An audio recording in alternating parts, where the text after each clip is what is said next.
We've brought together our two captains representing our Regional Investigation Division and our Criminal Investigations Division.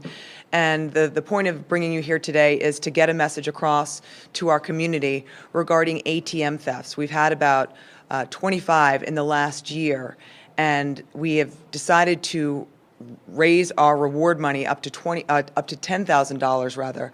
We're going to offer up to a $10,000 reward for information leading to an arrest and conviction in connection with these ATM thefts. That's a fairly unusual step for us to do, but we feel that with the escalation of these crimes, it's important to let our community know that this reward money is there and that we are looking for their help. So we'll begin today with Captain Brad Pyle of the RID South. Captain? Good afternoon, everyone. As Ms. Parker said, since June of last year, we've had a little over 20 of these incidents occurred where they've been able to successfully remove these ATMs from commercial establishments around Prince George's County. These suspects have typically stolen large vehicles, whether it be vans, pickup trucks, broken into commercial establishments that have these ATMs installed, and taking them to other locations where they've removed the money from inside them. What we're looking for the public's assistance here is any information they may feel that would help us in solving these crimes. That could be any information from where people have been around these establishments. It usually happens late night from midnight to 6 a.m. These incidents have occurred throughout the county. I mean, it's been north to south. They've also occurred throughout the region. Washington, D.C.'s been hit, Montgomery County, Anne Arundel, Calvert, Charles County. Also, any of the areas around where people may have seen something, they may believe somebody may have been stealing one of these vehicles. They've also dumped these vehicles. We've recovered quite a few of them. What we're asking the public to do is really don't worry about whether you feel this information may be relevant. Allow our detectives to decide that. Just call in and give us that information. Let us be the ones to decide that. Also, I'd like to point out, $10,000 reward or up $10,000 for this information is significant reward. It also is to show that, we are taking this very seriously. We will be prosecuting this, and there will be some heavy jail time that goes along with this. This is causing a lot of property damage. These crimes have been escalating, and there's going to be some serious jail time for these people when we catch them. We really need the public's help in this, and please, anybody with anything they feel may help us out, reach out to us at the Crime Solvers number and help us move along with this investigation. Thank you. And then we released some video yesterday, and Captain Sheppard can sort of narrate for you what you saw on that video and can give some more specifics regarding specific cases. Captain? Thank you. Once again, I'm Captain Sheppard, the Assistant Commander of CID. We released a video earlier today of an incident that occurred this week, and in this video, you see a truck pull up to a business, and you see three individuals who are seated in the rear seat of the truck. They exit the vehicle, they take their time. You see two of them approach the front door of the business, and they use a crowbar to gain access to the front door. Once they gain access to the front door, a third individual exits the vehicle. One of them goes directly towards the ATM machine. Another one goes in the back, and another one goes towards the register. What we want to get out in this particular instance is that these people are serious about what they're doing, but more importantly, what we want to let everybody know is that the penalty for this particular crime, a robbery in Prince George's County, is 20 years. And we are searching for these individuals. We will take this very seriously, and we will prosecute these individuals. We've had about 16 of these robberies so far this year, and they have been unsuccessful in taking the ATM machines. So what we want to get across is that this is not easy, and you probably should just stop. And we are looking for you, and we will attempt to prosecute you. Do you think that these ATM robberies are the work of the same group of people? The ATM robberies that we've experienced recently, we do believe that they are the same individuals that are working throughout the county. And as we said before, these particular robberies have occurred all over Prince George's County in every district. But this is not just a Prince George's County problem. This is a regional problem, and it is occurring throughout the Washington metropolitan area. But the group that we're highlighting and the group that we're talking about, we do believe it is one group. And it appears they try everything to get that ATM jarred loose from the floor, but they're not having much success with it. That is correct. In the past, ATM machines, 10 years ago, generally ATM machines were at a bank. They were encased in concrete. And when you enter a business such as a convenience store, the ATM machine looks like it's fairly easy to defeat. It's a pretty small object. It looks like it's fairly easy to remove.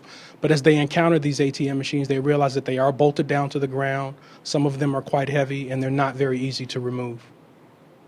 What's the loss here for the business owners and the frustration they have? The business owners, they actually are renting these ATM machines, so the ATM machines do not belong to them. They are filling them with their own money in most cases, and a lot of times these businesses incur a lot of damage to the TA, to the business, as these thieves attempt to take the ATMs, remove the ATMs from the location. At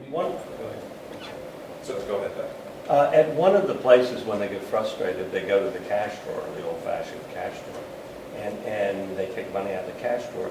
And then it appears, was it a rack of cigarettes they took out of the store as well as they left? In these robberies, their main goal is to get the ATM machines, and sometimes they do get frustrated when they're not able to get the ATM machine out. And then at that point, they can take whatever they can get their hands on. All right. The one thing that we're encouraging and that we want to get out is that we know that there's somebody out there that may have seen something or heard something.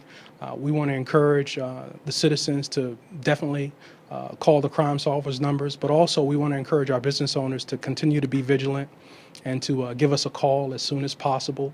And we're working with them to do security surveys and things of that nature just to ensure that they're not becoming victims. And Captain, you've been saying that these have been escalating recently. Can you elaborate on that? That you're saying they're hitting between midnight and 6 a.m. Are they starting to hit more during daylight hours? Are there people around when they're attempting these robberies? So the escalation is based around, initially when we first started receiving these, they were burglaries. Okay, no one was inside these businesses, and that's they were handled by the Regional Investigation Division. More recently, over the course of the last 2 to 3 months, they've been encountering people inside the businesses, which steps it up now to a robbery. And that's the escalation, because anytime that you encounter someone inside the store, the possibility of now some type of violence or something else occurring when there's actually a business, a person who works for the business inside the business, we know that there's an escalation. There could be a possibility that some other type of violence could occur. Have there been violence or injuries to people inside when they're hit? There's been one instance where one of the persons who worked inside the business was injured. Seriously or not? Non-seriously. Have they been armed in any cases? In these cases, they have been armed. How much do these machines hold in terms of cash, and how much do they weigh? In terms of weight, they could range, and they are different. Many of them are different sizes. They could weigh as much as 70 pounds to even as close to 200 pounds. And what's happening with the money inside, the business owners are actually the ones that are putting the money inside. So it's really up to them. So how much money is inside? It could be as little as $100. It could be as much as, $4,000 or $5,000. And now you say they haven't been successful in the past, I think you said 16 attempts this year. And so out of the 20 plus, how many have actually had successful ATMs taken from the property? In our robbery string, less than half of the robberies have been successful in actually taking the ATM. So about six of the, I'm sorry? If Captain Sheppard can just... So what we're talking about here is the CID division is handling about 16 of the robberies, okay? And that's where they enter the business and there's actually someone inside. So those are the 16 that we're handling. And I'll allow Captain Powell to talk about the actual B&Es. Before you do, the 16 that you're handling, of the 16 you're handling, how many ATMs were taken? Do you say about 6? About 6. And when you mentioned that you think it's the same group for all of the ones in Prince George's County, but then this is a regional issue, do you think that this is the same group that's hitting Montgomery, Anne Arundel, Washington, D.C. ATMs? We're meeting with the other local jurisdictions to try and determine that, and I couldn't answer that question right now. And Captain Pyle, if you want to elaborate on your numbers, so just to be clear, you've got two different divisions working this, and so Captain Pyle has his own set of numbers. Yeah, and just to distinguish, we're the Regional Investigation Division. We handle the burglaries. So that's, the buildings are unoccupied. They're breaking in, trying to steal the ATMs. We've had since June of 2013, we've had 55 where they've actually broken in. Out of those, they've actually stolen 21, and they've broken into 4 to steal the cash from inside. What we see a lot of is copycat. All right, we'll put out a lookout in a lot of these cases, and then of course somebody will see that on TV and think, hey, I can do that too. But as Captain Sheppard has stated, these things are heavy. They're basically a safe you put inside there. They're not that easy. And we'll pick out the video, and I mean, this basically looks like Keystone Criminals. You see the video, one guy's on top of it trying to rock it, another guy's got a crowbar underneath, and another guy's trying to pull off the front. And they do that for about a minute or two before they realize this is hard, and then they all roll out. And if we can get most of the people out there to realize that you're not going to get this thing out of here. We could probably knock out 2/3 of these if most of these clowns would just realize that this ain't going to happen. All right, just stop. You're just doing property damage and you're just messing up somebody's car. So just, stop. That would probably go a long ways towards taking a lot of pain off everybody here. So, for those copycats that are out there, just stop. It's a waste of my time. There you go. Let's leave those ATM robberies to the profession, not you. You guys have that Crime Solvers number. I know you've heard it a million times. 1-866-411-TIPS is the number to call. Again, that reward number is now up to $10,000 in these cases. Thank you very much for your coverage. We appreciate it.